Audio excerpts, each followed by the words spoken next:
India, सच सबसे पहले सबसे तेज।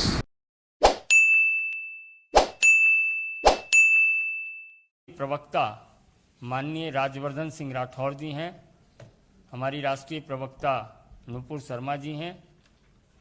मेरा विनम्र निवेदन है माननीय राजवर्धन राठौर जी से कि आपको संबोधित करें। राठौर जी।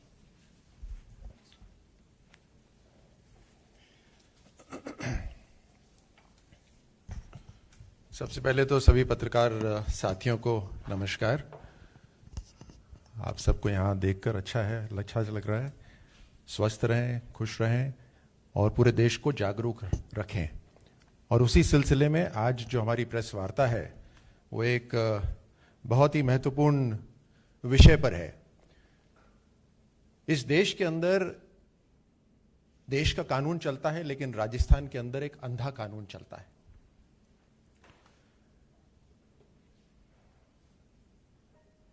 (2019, 2020) के देश के जो क्राइम के आंकड़े हैं उसके अंदर राजस्थान अनफॉर्चुनेटली नंबर 1 स्थान पर है। महिलाओं के ऊपर क्राइम पर नंबर 1 स्थान पर है। दलितों के ऊपर जो अत्याचार हो रहा है, क्राइम हो रहे हैं, उसमें नंबर 2 से नंबर 1 के स्थान पे जा रहा है। राजस्थान की सरकार का एक ही लक्ष्य है और उस लक्ष्य के कारण यह सब हो रहा है, सत्ता में बने रहना। चाहे कुछ भी हो जाए राजस्थान के अंदर, सत्ता में बने रहना उनका जो एकमात्र लक्ष्य है। उस कारण से उन्होंने सबको छूट दे दी है, सबको ढील दे दी है। और एक ही टेस्ट है, वो है लॉयल्टी टेस्ट, कि मुख्यमंत्री जी के साथ लॉयल्टी रखिए, उसके बाद अपने क्षेत्र में खुली छूट से जो कुछ भी करिए। और उसी कारण से ये हालात नीचे तक पहुंच गए। ये आंकड़े भाजपा के नहीं है, ये आंकड़े देश के हैं। और अभी तो लेटेस्ट आंकड़े आए नहीं, लेकिन उससे पहले भी मैं बता देता हूं कि 2020 तक 50% वृद्धि हुई है महिला अत्याचार के जो केसेस हैं उनके अंदर।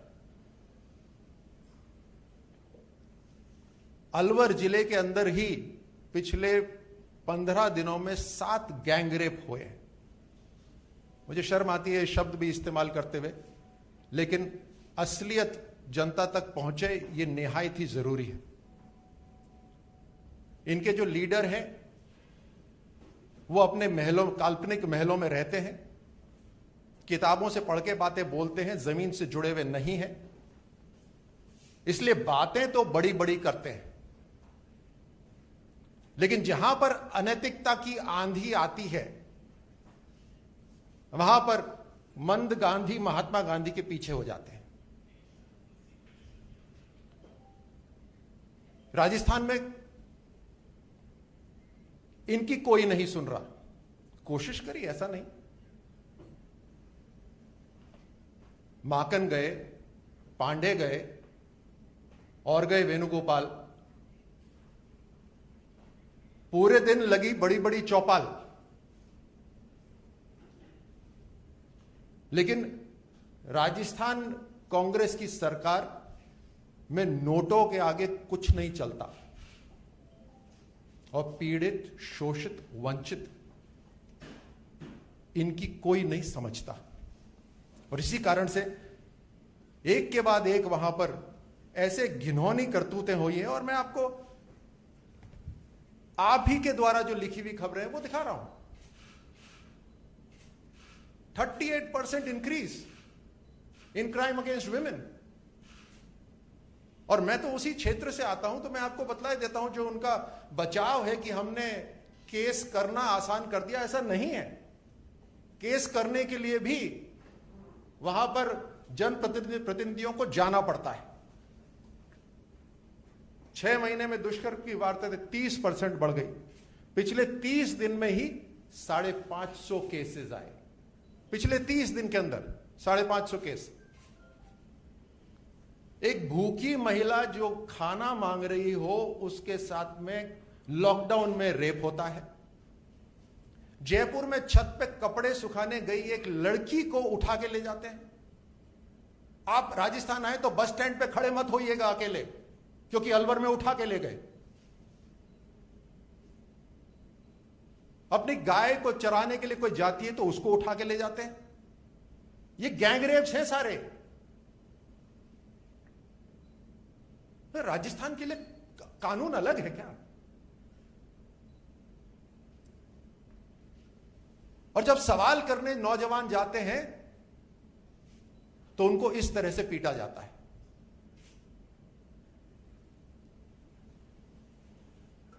केवल 2020 के अंदर 13,750 दुष्कर्म, केवल 2022. If 2022 was a black year for all of us, imagine what happened in Rajasthan. 13,750 rape cases. And we are leading, unfortunately. It's the wrong competition we are winning in Rajasthan. In all because the Congress government in Rajasthan has given up, abdicated its mandate to govern. They have only one objective: remain in power irrespective of what happens.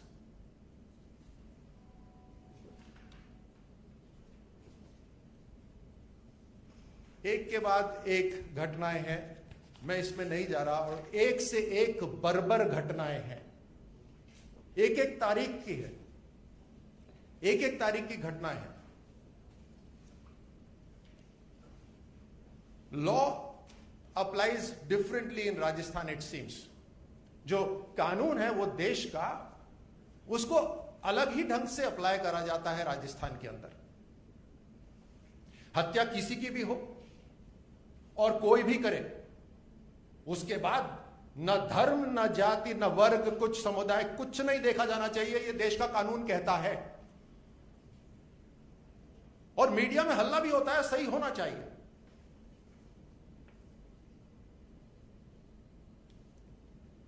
लेकिन 1 जुलाई को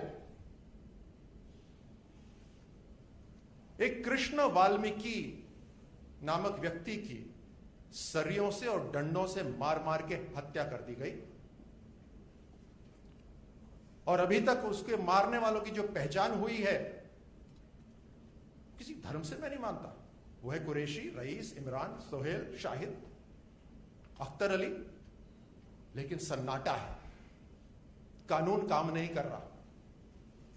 और मैं फिर से दोहराए देता हूं, ना आतंकी घटनाओं की, ना इस तरह की जो इनह्यूमन एक्शंस हैं, इसके अंदर कानून को काम करना चाहिए खुलकर। इसीलिए पुलिस को वर्दी दी गई है और इसीलिए सत्ता में सरकार को बिठाया है राजस्थान की। लेकिन सन्नाटा है।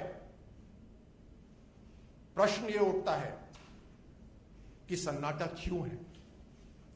क्या यह राजनीतिक कारणों से है? क्या यह उनके वोट बैंकों की वजह से है? उनके जो लीडर हैं, जो अक्सर बड़ी बड़ी बातें करते हैं, खूब लंबी लंबी ट्वीट लिखते हैं, उनको दिखाई क्यों नहीं दे रहा?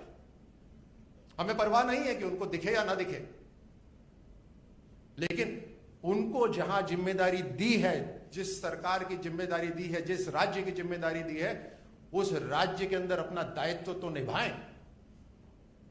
जब तक संवैधानिक तरीके से वहां पर हैं, it is imperative that they have to follow the rules and regulations of this country and apply it so that everybody is safe. और क्योंकि जनता सुरक्षित नहीं है, यह हमारा कर्तव्य और हमारा धर्म बनता है कि हम इस बात को आपके सामने दम खम करके उजागर करें, कि ताकि आपकी कलम से इस देश की जनता जागरूक हो और देखे किस तरह से अंधा कानून राजस्थान के अंदर चल रहा है। मैं आंकड़ों में जाऊंगा, मैं पढ़ के सुनाऊंगा तो वो एक एक गैंगरेप मात्र आंकड़ा हो जाता है। ऐसा नहीं हो सकता। आप उस शरीर के अंदर घुस के देखिए, आप उस अंतरात्मा के अंदर घुस के देखिए, उस बच्ची के जीवन का देखिए जिसके साथ ये सब हो रहा है और बार बार हो रहा है। खुद को 5 सितारा होटल के अंदर बंद कर लेते हैं, चारों तरफ से कई घेरे लगते हैं पुलिस के, ताकि ना अंदर वाले बाहर जा पाए, ना बाहर से सिग्नल अंदर आ पाए, लेकिन जनता की सुरक्षा एक नाम की नहीं। ये कौन सी सरकार है? ऐसी सरकार तो हमने नहीं देखी कभी। और ये सरकार हटेगी वहां से, निश्चित तौर से हटेगी, क्योंकि जनता देख रही है इसको।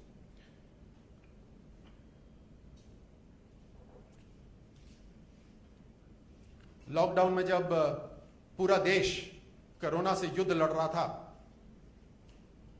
उस समय राजस्थान की महिलाएं, राजस्थान की बच्चियां सिर्फ कोरोना से ही नहीं अपने आप को बचा रही थी, बल्कि इन हैवानों से भी अपने आप को बचा रही थी, क्योंकि इनको बचाने वाली वहां जो सरकार है, वहां कान नाक बंद करके बैठी हुई थी। धन्यवाद।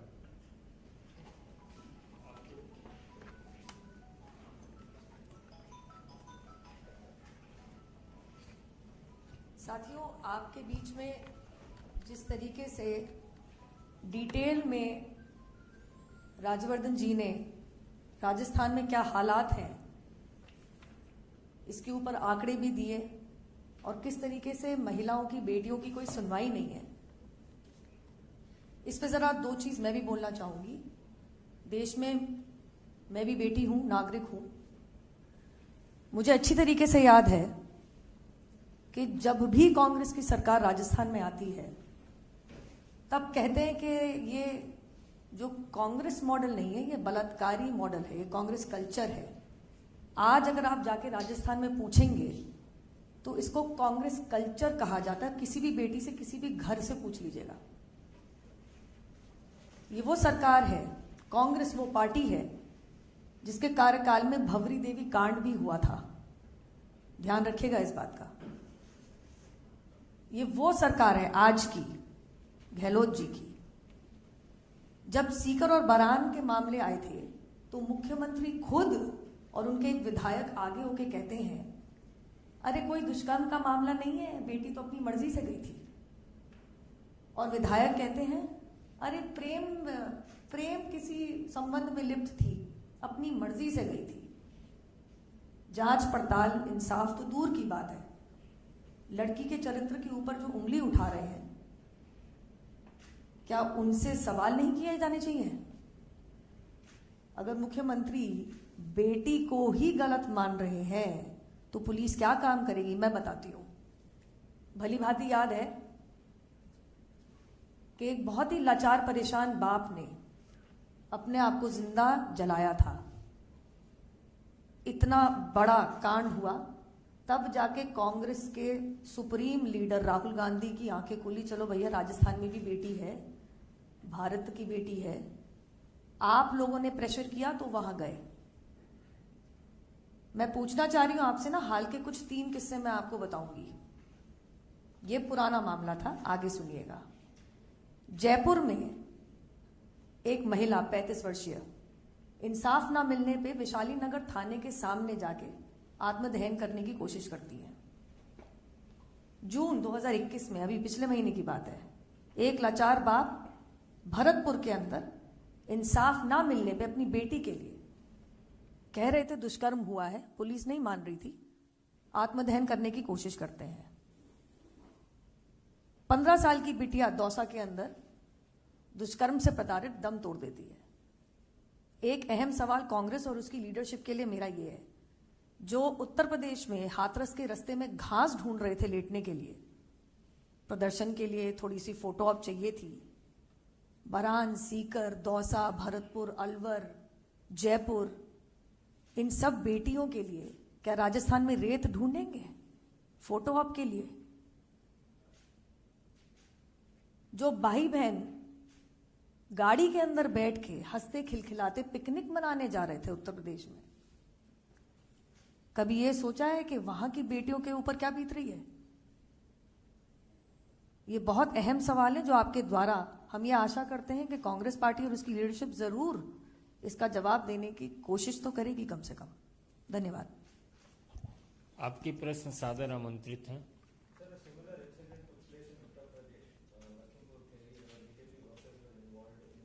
अभी राजस्थान से जुड़े प्रश्न पूछे जाएंगे, बाद में अन्य प्रश्नों की ओर ध्यान जाएगा। मैंने जो बात कही उसमें ये बात स्पष्ट है कि कहीं पे भी हम उसको डिफेंड नहीं कर रहे, लेकिन if you say that so and such and such incident happened somewhere, so let us forget about it, then my friend, we all are in big trouble.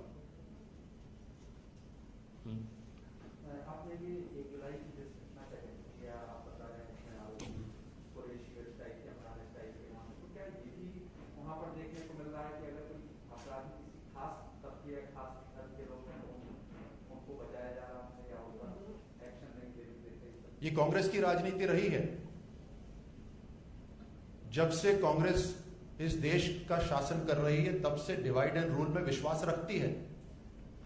जमीन पे स्तर पर उतर के काम न करना, लेकिन अपने दफ्तरों में, अपने घरों में बैठकर किस तरह से इस देश में अलग अलग डिवाइड करना और मात्र डिवाइड कर देने से वोट पड़ जाना, ये राजनीति तो उनकी रही है।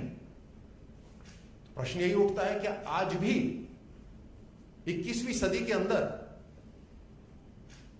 जब 400 से ज्यादा न्यूज मीडिया कंपनीज हैं, चैनल्स हैं और सोशल मीडिया, उसके बावजूद भी क्या वो उसी अपने एंशिएंट थॉट प्रोसेस में है, अपनी पुरानी दकियानूसी सोच में अभी भी घुसे हुए हैं। बड़े बड़े भारी भारी बार बार गिरे हैं और ये आगे भी गिरते रहेंगे। इसी कारण से कांग्रेस का हाल ये है। और कोई प्रश्न? धन्यवाद।